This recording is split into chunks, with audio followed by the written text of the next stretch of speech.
കുറച്ച് ബ്രെഡ് അധികമായിട്ട് വന്നിട്ടുണ്ട്. അപ്പോൾ വിചാരിച്ചു എല്ലാ പ്രാവശ്യവും ബ്രെഡും ജാമും ബ്രെഡും മുട്ടയല്ല, അപ്പോൾ ഇന്ന് നമുക്ക് വെറൈറ്റി ആയിട്ട് വേറെ എന്തെങ്കിലും ചെയ്യാമെന്ന് വിചാരിച്ചു.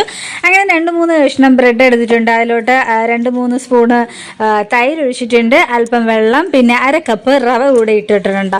നല്ലതുപോലെ മിക്സ് ചെയ്ത് നമ്മളൊരു 10 മിനിറ്റ് മാറ്റി വെക്കുന്നുണ്ട്. അതിലോട്ട് ഇടാൻ വേണ്ടിയിട്ട് സവാള, പച്ചമുളക്, ഇഞ്ചി, കറിവേപ്പില, ഉപ്പ് ഇതെല്ലാം കൂടി ഇട്ട് നല്ലതുപോലെ ഒന്ന് മിക്സ് ചെയ്തെടുക്കുന്നുണ്ട്. നല്ല ഈ ഒരു കുഴഞ്ഞ ഒരു പരുവത്തിൽ മിക്സ് ചെയ്തെടുത്താൽ മതി, ഒരുപാട് വെള്ളം കൂടി പോകണ്ട കേട്ടോ. അപ്പോൾ നമ്മളിതാ എണ്ണ വെച്ചിട്ടുണ്ട് ഒരു ചട്ടിയിൽ. അപ്പോൾ അതിലായിട്ട് നമ്മൾ വെള്ളം ചെറുതായിട്ട് കയ്യിൽ തൊട്ടതിന് ശേഷം ഇതുപോലെ നമ്മൾ ആവശ്യമുള്ള വലിപ്പത്തിലെടുക്കുക. എന്നിട്ട് ജസ്റ്റ് ഒരു ഹോൾ ഇട്ട് കൊടുക്കുക, വറുത്ത് എണ്ണയിൽ കോരിയെടുക്കുക കേട്ടോ. എണ്ണയിൽ ഇട്ട് കൊടുക്കുന്ന ടൈമിൽ പൊടിഞ്ഞു പോകാതെ ശ്രദ്ധിക്കണം. ഒരു ബ്രൗൺ ഷെയ്ഡിൽ വരുമ്പോഴേക്കും നമുക്ക് വറുത്ത് കോരാവുന്നതാണ്. നമ്മുടെ ക്രിസ്പി ആയിട്ടുള്ള ബ്രെഡ് ഉഴുന്നുവട സെറ്റ് ആയിട്ടുണ്ട്. ചട്നിയുടെ കൂടെയും ടൊമാറ്റോ സോസിൻ്റെ കൂടെയും കഴിക്കാവുന്നത്.